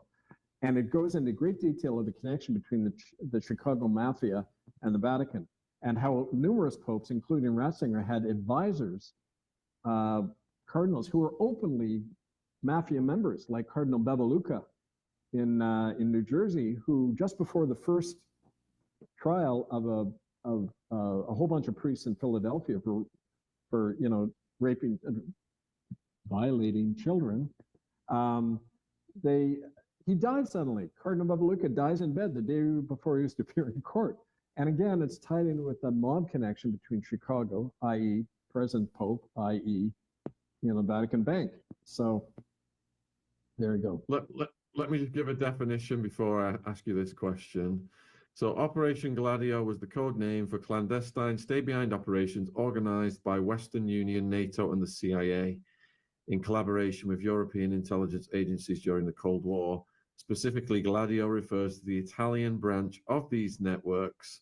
And the question from Ray is, are we seeing the modern version of Operation Gladio in plain sight? I think it's ongoing, and it isn't connected to just one papal figurehead. An example of that too, and I think another reason they killed the guy in 1978, John Paul I, was he had found out about this thing called the P2 Lodge right in the College of Cardinals. And P2 wasn't just a Freemasons club, but it involved the biggest industrialists, generals, politicians in Italy. It was like a secret government within the government. And they were in touch with groups all over the world that have in place contingency plans for if a particular government is doing things they don't like, like taking over banks or trying to help the people more, whatever. That goes into place. They've got in England, there was a movie called A Very British Coup back in the 80s about that eventuality where there was a Labour government, who started nationalizing banks, boom, they were out. And the king invited in this new government kind of thing. So that's permanently in place. It's like private prisons. I mean, they're always there if they have to do a coup on somebody. And so that's the thing to keep in mind. Who bankrolls them? Guess who? Vatican Bank usually.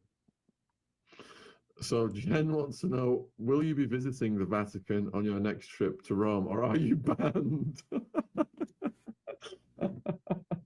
I'm not banned at all. As a matter of fact, they expelled me from England. No, I will go there. I want to give talks in Rome, and maybe I'll even go visit Big Bob in the Vatican. What do you think? Bob Prevost?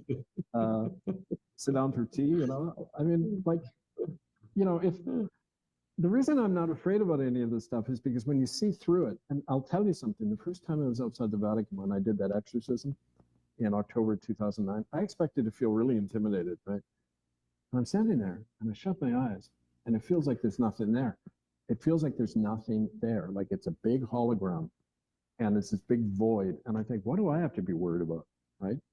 And when you have that awareness, you're elevated above this fear by which they control us. And I look forward to talking to Italians because I know a lot of them don't like what's going on, but they're trapped in the present system, right?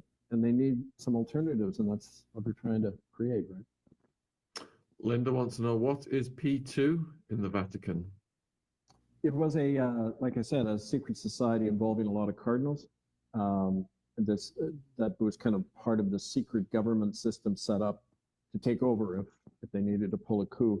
John Paul I, in his investigation of the Vatican Bank, uncovered this P2 thing, the P2 Lodge, and he began to ask questions about it.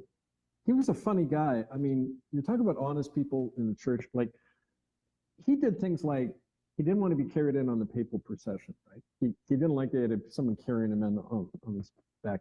His dad was a poor peasant who always voted left wing, right? So he had this kind of egalitarian roots, right? And he first thing he did is not only, he ordered the bishops, you can believe this, he ordered the bishops in Italy to start selling all their expensive jewelry and everything and start giving it away. In other words, he's reading the Bible too much. He's trying to do what Jesus said to do, right? He lasted 28 days. So that's the thing to keep in mind, that, yeah, there are honest people in any corrupt system, but you can't stay honest if you stay in it. You've either got to collude or you're either thrown out like I was or you're killed. And, the beast can't have it any other way, If the Vatican Bank was co-created by the CIA, why don't you go after them too? It was created by Mussolini, actually, in 1929, the fascist dictator. But the Lateran Treaty that created the Vatican and gave it the power of the so-called government didn't end. When Mussolini was overthrown in 1943, remember when he was strung up by his heels in a square somewhere by partisans?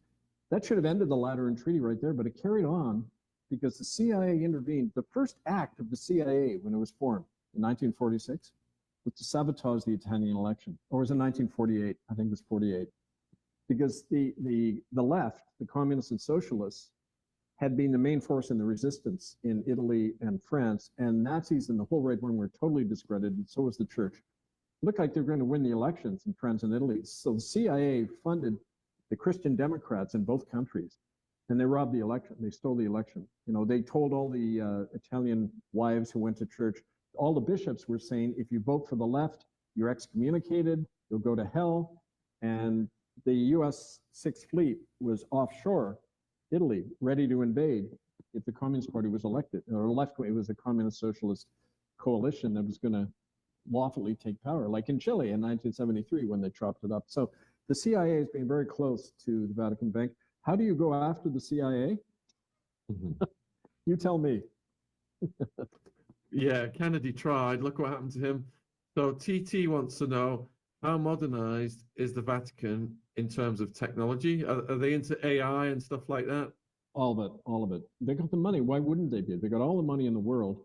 A friend of mine, she was a Native woman. She was adopted and used in Vatican circles, but her stepfather kind of took kindly to her.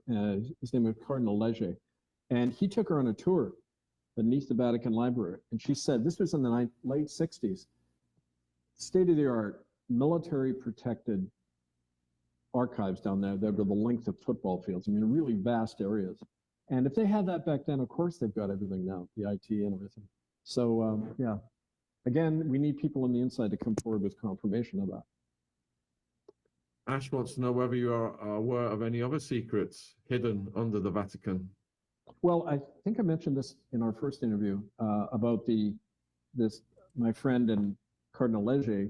They were talking, and he showed her evidence that the Vatican had sponsored an archaeological excavation dig in Cyprus in the late 1950s, and they found hard evidence that Jesus had not died and had come and gone with Mary to the south of France. And there's, you know, in the Da Vinci Code, in that you saw a reference to that, of the Church of Mary Magdalene and those whole legends. But they had hard proof of that in not only archaeological, but archival stuff they found, documentary evidence about his existence. And my friend asked Leger, like, why don't you share this with the people? And she said, then the church couldn't exist. I mean, if the people knew the truth about Jesus, why would they need the church? So they have to keep the lie going, and that's one of the things. But there's other, a lot more heinous stuff down there. She saw fetuses, she saw body parts, she saw all sorts of weird things, weaponry. It's part of like what we found if you remember, I talked about the Anglican Indian school in Canada where we found bones of children and that were, identified as that. One of the things we found was a reference to early experiments done, torture threshold, pain threshold experiments on children, sponsored by the military, but to see how well the brain can endure and function under extreme pain, torture. And these were experiments funded before and after World War II. Nazi scientists came to Canada, sponsored by the Vatican, operating out of Catholic and Anglican churches. A lot of references to that down there. And there was in the diocese in Toronto, the Anglican church, but that was all destroyed. And when we went public with our investigation, it all got, well, at least removed from public access. It's probably still intact somewhere. That's the importance of insiders to give us this stuff. Yeah, tying into that view, I just recently interviewed an MK Ultra survivor. It's a pre-record, and that one will be coming out soon. Luke wants to know, what of the Lateran Treaty of 1929? Why do US presidents recognize the papacy's status as head of state as well as head of the Roman Catholic institution? Very vital question, because that's in a way at the heart of a lot of the problem.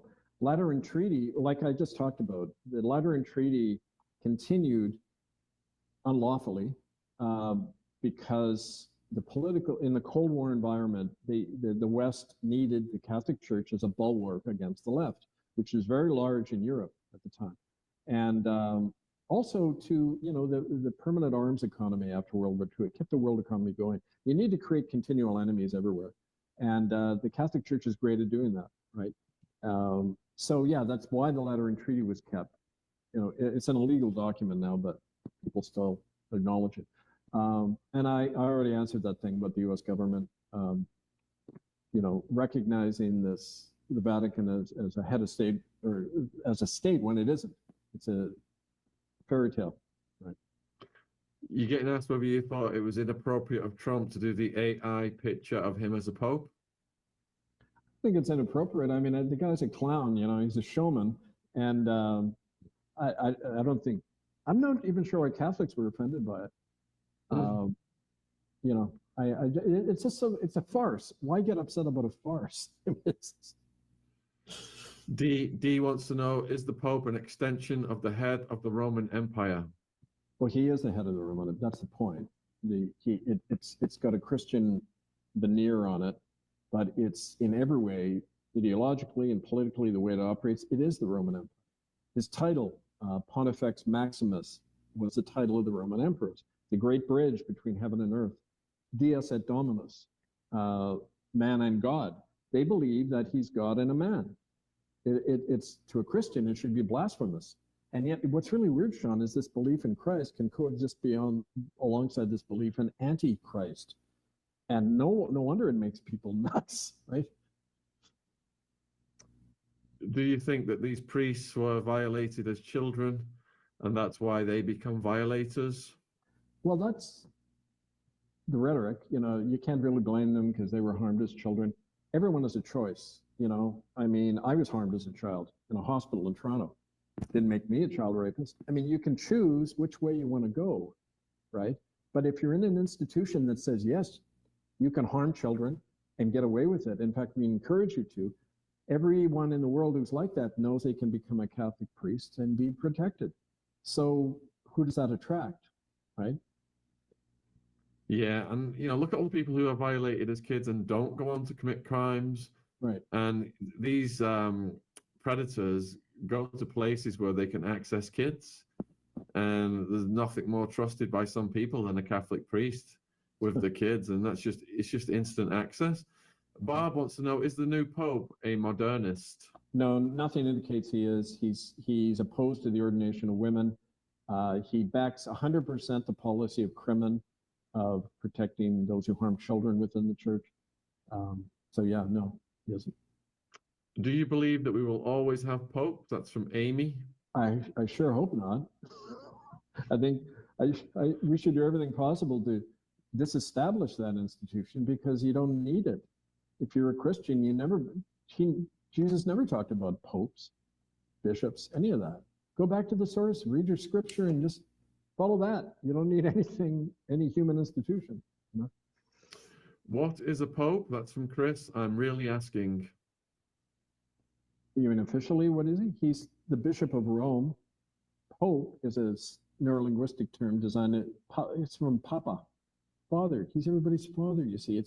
It's more the programming. But he's a CEO of the Vatican Incorporated. And here's a lot of other things, but people sometimes refer to the Pope as Antichrist, but in fact, the reference Antichrist refers to Rome.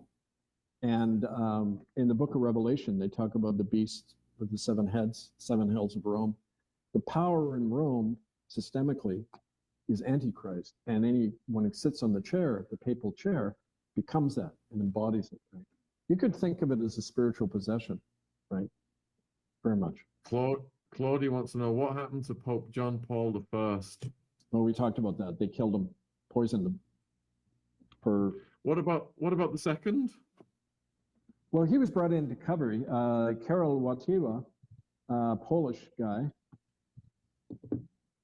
He came in not only to cover for John Paul I, but America had not recognized the Vatican diplomatically until this guy. In 1982, Karol Wojtyła, the Polish guy, was brought in because, do you remember the Solidarity movement in Poland? It was the main Lech Wałęsa. Lech Walesa, well, they were getting massive amounts of CIA money because it's right on the border of the old Soviet Union, and they wanted to destabilize Soviet Union, maybe provoke a war there, get another Czechoslovakia where Soviet tanks would go in. So the CIA was funding them through the Vatican Bank. And one of the conditions that Karol Wojtyła said is, we'll do this for you, but you have to recognize the Vatican. So Ronald Reagan recognizes the Vatican diplomatically, goes against the whole American tradition of separation of church and state, repudiating the Vatican as a government. After 1982, America's in the Vatican camp, and that's due to this John Paul II. So that's why they canonized him, made him a saint, because it's saintly to protect the finances of the Vatican, don't you know? What is the alternative to a pope? No pope. You don't need a pope. You don't need him, do your own thing, people. What do you think the ratio of evil, corrupt priests is to non-evil? Well, they're all expected to cooperate in the crime. That's the Kremlin policy. In the one case in America that went to court involving someone higher than a priest, the William Lynn case in Philadelphia, it was found that over 1/3 of all priests in the Philadelphia diocese were involved in this network with children. And so the other 2/3 are expected to protect the 1/3 who are doing it. That's true in any corrupt institution. So they're all involved, either by act of commission or omission. You're all part of a criminal conspiracy. The law doesn't differentiate between a person killing someone and somebody who hid the murder weapon or stood by and watched to let it happen. You're all complicit in a crime, right? And that's the position of any Catholic in the church. You're all complicit, as long as you're funding it and participating. Alice wants to know, does the Catholic Church need to allow priests to marry, as in Orthodox religion? Would that take away this violation of kids and deviancy, etc.? No, because it's a big business. What goes on with children, the way they're moved around and used and all of that, it makes a lot of money. So it's not really about that. Also, don't forget the celibacy thing was brought in the Second Lateran Council in the 16th century in response to the Reformation. In response to Luther exposing all this Vatican corruption and the Pope having mistresses, Pope Alexander VI had something like 100 mistresses and all these illegitimate children. They were worried that those children were going to all demand a chunk of Vatican money, right? They all expect to inherit. So practically, and to make it look like they're doing a spiritual facelift, the priests are all saintly now, they're all celibate. They brought in the celibate thing politically in response to the Reformation. And so it's always been just a gesture. People know priests aren't celibate. Every priest I've ever known is not being celibate. They've had mistresses on the side. It's just a game you play for the people in the pews, right? Pam, everything that is corrupt in the world is linked, so it seems that there will never be any improvement. So children will continue to be violated and transported. Do you think this will ever stop? Probably not, but it doesn't mean we have to go along with it. And the less people or more people who don't go along with it, the less likely it's going to be to happen. So it starts with each individual making that choice and expecting the shitstorm that follows, but that's why you got to link up in a movement with the rest of us, because we protect each other and make each other strong when we confront these evils, right? Question from Ray, reassessment of previous question. Isn't the Pope president of the Vatican? Is a demotion not a prime minister? No, they don't use terms president and prime minister. Okay, in dethroning here, I actually have a quote from the College of Cardinals. Quote, "The papacy is an absolute monarchy in which the head of state is the Pope, who holds full legislative, executive, and judicial power." In other words, it's kind of like being a pharaoh in ancient Egypt or a Roman emperor, absolute monarch, right? And let's see. So are you saying that Francis cleared up the priests who violated children? I have been a Catholic all my life. What you're saying is making me sick. That's Lorraine. Cleared up the priests as in protected them? He's supposed to. Yeah. Okay, he's supposed to protect priests who assault children because that's their policy. And if he doesn't, they're all implicated. It's like what I found in the Indian schools in Canada. I talked to people who worked in these death camps where children were routinely killed. And the honest people said, well, if we talked about it, we'd go to jail. There was an understanding that from the government and the church that you cannot report this stuff. Otherwise, you're implicating yourself as well in the system. So there's a law of silence everybody operates by. And if they don't, they're crushed and you never hear about them again. Right? Francis of Assisi on his deathbed prophesied an uncanonically elected pope who would be called the Destroyer. Is that Francis? I think that's church propaganda because there's very little record actually of Francis of Assisi, and most of it comes through the church. So you got to always ask, where's the source? Where's it coming from, right? The problem with the Franciscans is they quickly became incorporated. Francis, before he died, said the first rule of the Franciscans was no priest was ever to handle money. Okay, the church was to remain poor. The Franciscan order was to remain poor. Within a century, you got a Franciscan pope conducting holy wars, and things like the guy in the third largest death camp in Europe in the 1940s was the Jasenovac death camp in Croatia, run directly out of the Vatican by a Franciscan bishop, Ivan Saric. So that's where Franciscans end up, you know, I mean, corrupted by the church.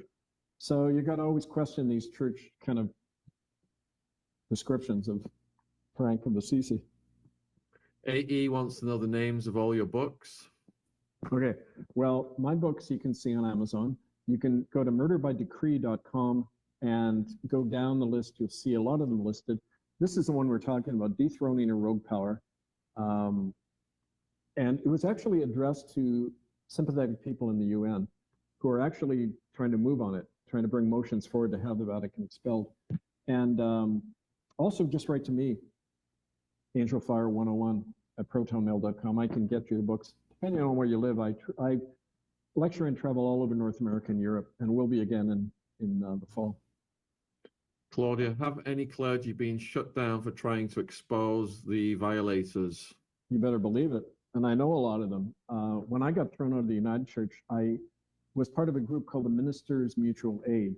And do you know that about 1/3 of all clergy, and we're talking Catholic, Protestant, Orthodox, whoever, about 1/3 of us get forced out of the church through unlawful means or unfair labor practices. So just fired on the spot.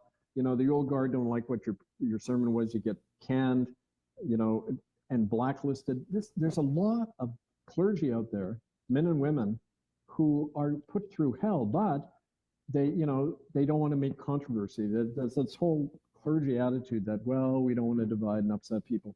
You know, we need a 12-step group for ex-church people, and there's a lot of them out there. And I can work with, you know, I work with these folks, and I'd be happy to put you in touch with them, or if you know of anyone who needs that kind of help, just write me. Yeah, that would be great. Let me see. Let's see. We're getting towards the final questions now. We're gonna have to end this at the hour. Kevin's almost been on for 2 hours right now, so get your final questions in, folks. Does the violation of the kids fracture the mind and cause multiple personalities and dissociative disorder? Absolutely. That's one of the chief characteristics when you're violated. Now, it varies a lot. It doesn't hit everybody that way, but I learned in working with the Indian residential school death camp survivors, this was a big topic because a lot of them suffered from it. And what we found was the reason that children, when they're brought into these camps, they were deliberately raped. Any child who arrived on the truck was instantly raped. They were taken in, beaten, and raped. Now, violated. Let's say violated. Oh, okay. Okay. Okay. I'll repeat that. Children who were brought in and were systematically violated, that was for a reason. We found this later through government and military files that were shared with us in the course of our first tribunal. It was done deliberately because when you violate somebody that way, the human mind dissociates. You create multiple personalities to survive. And that's why a killer, multiple personality killer, is often found not guilty, because you need intent to commit a crime, and they lack the intent because the other persona was doing it. Well, MK Ultra needed people, little children who were already programmed to have multiple personalities, because when you're creating like a sleeper agent or a sleeper assassin, that's what you need. You need MPD people. So these were factories producing MPD personalities. That's why our campaign and me and I have been so attacked, because we're uncovering stuff that's still being used and is being perfected in the era of COVID, right? So trace the source of things and you'll find out what's going on now, right? Is the Vatican Bank underwriting BRICS new currency? Yep, they're one of the main funders of it. I think the main funder. M13, will the nature druids win over the sadistic church? I hope so, because I'm descended from them. On my mom's side, we were O'Neills from Northern Ireland. We were the last of the Druid kings. And it was funny when I did that thing in Rome with the exorcism, the next morning that tornado hits, the first one in 48 years. And I'm thinking, my partner, Carol, said, well, you know, your ancestors were Druids and they could control weather, Kev. Maybe they were plugging, your ancestors were kind of plugging into a Druid there. I don't know, but it's, the Druids have gotten a bad shaft from the church. You know, they sacrificed children and all that because they were the spiritual opposition when the Church of Rome was taking over that whole in Britain and Ireland and that. So, you know, the Romans went in and destroyed all the Druid encampment, and Anglesey, I think, was that they just massacred every Druid they could find because they were earth-based, nature-based, you know, natural law, the opposition to papacy, right? If all good Catholics leave, then they would have less power, right? Who would have less power? The church? Yeah. The good ones. Does it mean that it would become more evil? The church would become even more evil if all the good ones left? Well, they're not sustained by their members. That's the thing about it. You could have 5 Catholics in the world and would continue because they're not essentially membership driven. They're driven by money and power. And they would maintain the facade. They need to maintain the facade. So no, if you leave, you mean if a lot of people, good people leave, you're saving the lives of children because, you know, you won't have that participation and it'll be seen for what it is, not a church, but a criminal money-sucking power. Just need to give a disclaimer before I give you this question. I'll say that sarcasm is the height of an intellectual cripple, because this is from my partner, mother of baby Ziggy. Kevin, would you please bring some holy water from your trip to Italy for Shaun? He needs it. Oh, that's really cute. Well, all water is holy. All water is holy. It's not blessed or made that way. So. But I'll come and we can I'll do a water fight with him if you want when I come. Get the pistols out. Does Islam come from Catholicism? Well, if you read the Torah, which came before the Bible and came before the Quran, they both seem to plagiarize the Torah, don't they? Well, Judaism, Christianity, Islam, it's a really common faith. It comes from that same part of the world. God is a conqueror. Women are subordinate. It's the same source, I think. So who affected who? I think they all affected each other, kind of in a nutshell, right? Yeah, it's interesting because there's a lot of the same characters in all 3 books, and there's been so many wars over definitions and how stories are written. It's crazy. Why are there no female popes? Well, we talked about this. There was once, but she was murdered.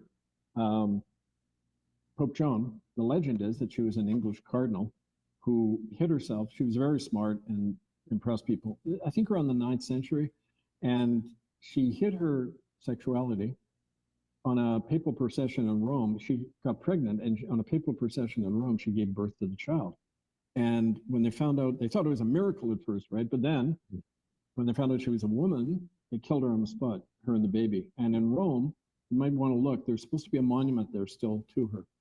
But there's never been one because they believe women are evil and, you know, descendant of Eve and only man. God has testicles, right? Isn't that obvious? Angela's inviting you to New Zealand to promote what you do. They would love this. I'd love to come, but you'd have to help find the money to get me there because I am on a blacklist and don't have a lot of travel funds. But I would love to come. In fact, I've been invited to come to New Zealand and Australia a number of times because of the severity of what happened to Indigenous people there, and also the role of the papacy in that. I'll answer this next one. You're getting asked what was the longest ever conclave, and I've looked it up on Google, and it is the 1268 to 71 papal election.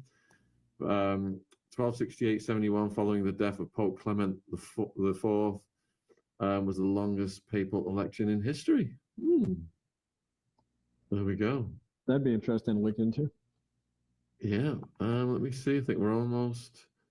Is it true, in your opinion, that only the red bits in the Bible are legit and the rest has been doctored to trick us? Well, what I know about that is that there was this thing called in Chicago. They brought together 100 seminarians in what's called the Jesus Project, and they did a study of the New Testament and figured out what was more likely to have been actual sayings of Jesus and what were things attributed later, like the birth narrative, Jesus being born in Bethlehem. That the church put that in order to show he was a descendant of David. I mean, but there were a few simple sayings. And they said the simpler the saying, the more likely it would be to be passed, word of mouth, passed on to people. Something like the kingdom of heaven is like a mustard seed within you, right?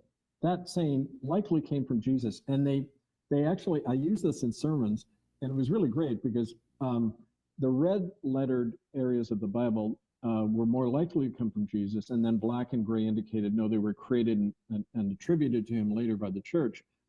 Only about 12% of what's in the New Testament was attributed directly to Jesus. So it's more likely that only around 10% of his actual words in the Bible came from the historical guy, Yeshua ben Yosef, right? Jesus being the Greek word for him.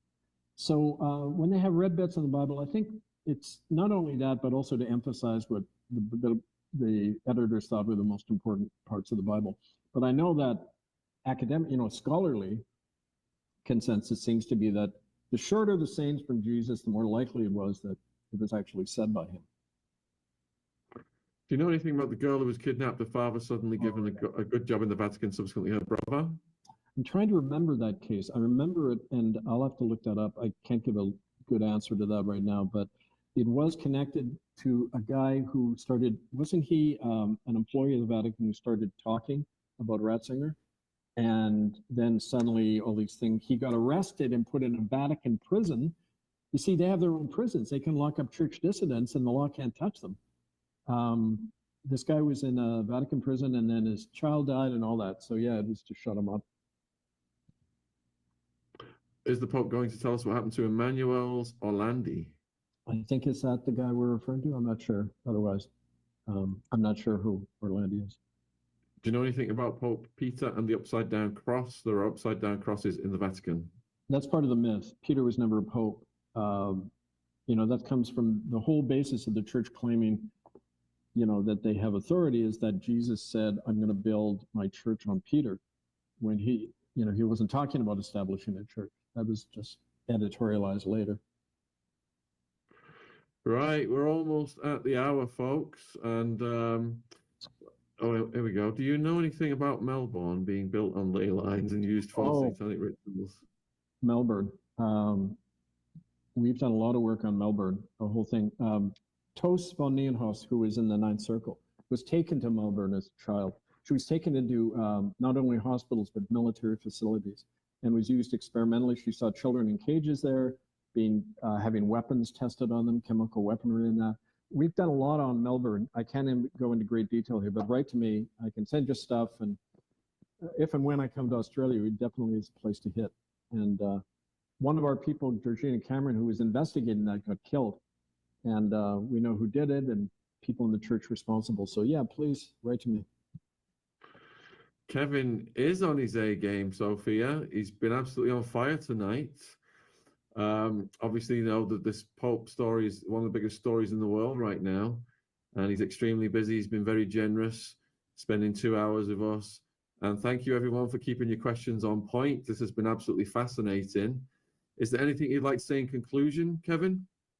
Lots, but I would like to soon come back and talk about getting more on the ground about what we've documented about what goes on in these networks, especially in the West Coast, which I think we should focus on in terms of the present fellow in office, Leo the 14th, because that's going to open up a lot more, including the Pan-Pacific Chinese network behind a lot of these crimes and the role of China. And also to talk about my upcoming trip to Europe. And I really want to urge people to book me into places in Europe. And also I'll be in Canada, America, and then over to Europe for when universities open in September. So let's try to arrange a speaking tour and we can meet a lot of you folks in person and carry on this work. Come and spend the night at our house if you want, Kevin. Hey, I'll do it if they let me into England, but they deported me in 2011, so we'll see. Oh no, oh no, oh no. Viewers, put a 1 in the chat if you'd like Kevin to come back soon. Put a 2 in the chat if you want him to bog off. I know it's all going to be 1s. And all of Kevin's links, as I've said, are in the description box. His books. You can reach out to him. You can listen to his other broadcasts, the older ones piling in. And yet again, thank you so much, my friend, coming over such short notice. And we hope to see you soon. It's 99.9% want you to come back. All right. Thank you, brother. Thank you, everyone. Carry it on. Take care, Kevin. Cheers. Good night. Bye-bye.